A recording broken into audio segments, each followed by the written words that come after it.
day, sir. I am Gana Masrana, and in this video, I will explain what is the relationship between geography and religion. So, para po sa akin, ang religion po at geography ay magkonekta dahil, at based na rin po sa aking nabasa, dahil po ang religion po is pinapalawak po nila yung kanilang kultura at yung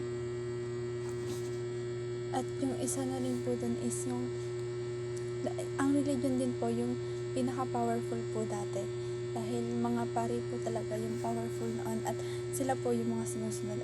Meron din po tayong tinatawag na natural law, which is dahil po sa natural law is meron po tayong mga sinusunod na batas na naka-indicate po sa Bible.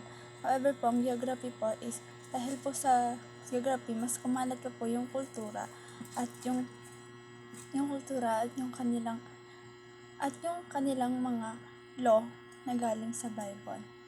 Isa pa din po sa dahilan kung bakit nagkaroon po ng connections ang geography at religion is parang naging dahilan po ang geography upang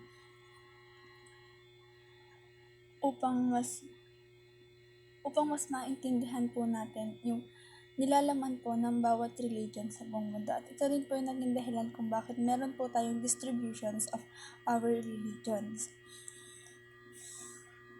Kaya po nagkaroon po tayo ng iba't ibang relihiyon dahil sa iba't iba na rin pong paniniwala.